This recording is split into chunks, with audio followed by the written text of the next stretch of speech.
ஸ்ரீமாத்ரே நமக. நமஸ்காரம் ஃப்ரெண்ட்ஸ். இந்த வீடியோவில் நம்ம என்ன பார்க்க போகிறோன்னா, நம்ம ஜாதகத்தில் வந்து சில கிரகங்கள் வலுவிழந்து இருக்கும் அல்லது நீச்சத்தன்மையில் இருக்கும்.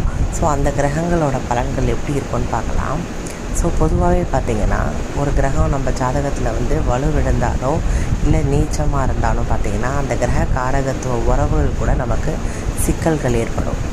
எப்படி சிக்கல்கள் ஏற்படும்னா, எய்தர் அந்த உறவு நமக்கு சாதகமாக இருக்காது, அப்படி இல்லைன்னா அந்த உறவு மேலே நமக்கு சந்தேகம் இருந்துகிட்டே இருக்கும்.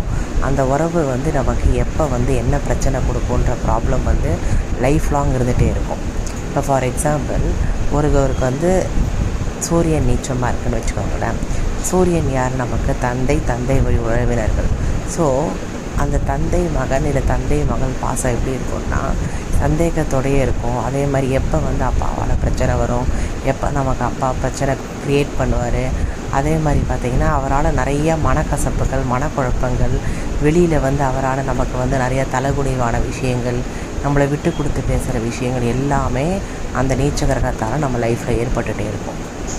அது தவிர பார்த்திங்கன்னா, சூரியன் வந்து ஆளுமை, அதே மாதிரி வந்து மக்கள் ஈர்ப்பு, அதே மாதிரி பார்த்திங்கன்னா, நம்ம ஒரு விஷயம் சொன்னால் அடுத்தவங்க செய்யணுன்னா சூரியன் வலுவாக இருக்கணும்.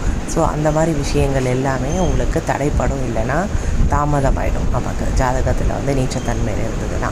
அடுத்த விஷயம் பார்த்திங்கன்னா, பொருள் காரகத்துவம் நீங்கள் எடுத்திங்கன்னா, அந்த பர்டிகுலர் பொருள், ஃபார் எக்ஸாம்பிள் எந்த கிரகம் நீச்சமாக இருக்கோ அந்த கிரக காரகத்துவ பொருட்கள் வந்து நம்ம லைஃப்பில் வந்து எய்தர் கிடைக்காம போயிடும், அப்படி இல்லைனா கிடைச்சாலும் அதை நம்ம வந்து பத்திரமா வச்சுக்க முடியாது.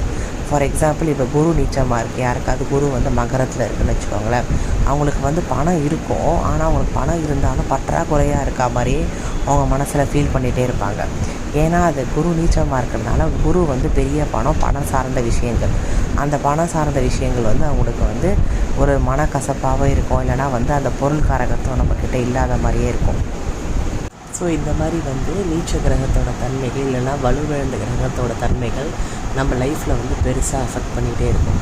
ஸோ முடிஞ்ச வரையும் அந்த கிரக காரகத்துவ உறவு கூட நீங்கள் ரொம்ப ரிலேஷன்ஷிப் வச்சுக்காமல் தள்ளியே இருங்க. அப்படி இல்லைன்னா உங்களுக்கு ப்ராப்ளம் தான் வருமே தவிர சாதகமான நிலை கண்டிப்பாக அமையாது.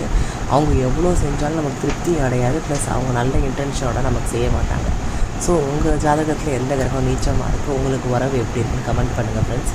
சப்ஸ்கிரைப் பண்ணுங்கள், ஷேர் பண்ணுங்கள், உங்கள் ஃப்ரெண்ட்ஸுக்கும் ஃபார்வர்ட் பண்ணுங்கள். அவங்களுக்கும் இதோட தாட்ஸ் எப்படி இருக்குன்னு எனக்கு கமெண்ட் பண்ணுங்கள் ஃப்ரெண்ட்ஸ், ஷேர் பண்ணுங்கள். ஸ்ரீமாத்ரே நமக்கு. நெக்ஸ்ட் வீடியோவில் நம்ம கன்னி ராசியோட புதன் வக்கர பலன்கள் பார்க்கலாம். அதுக்கப்புறம் நிறையா வீடியோஸ் நான் அப்லோட் பண்ணுறேன். ஸ்ரீமாத்ரே நமக்கு.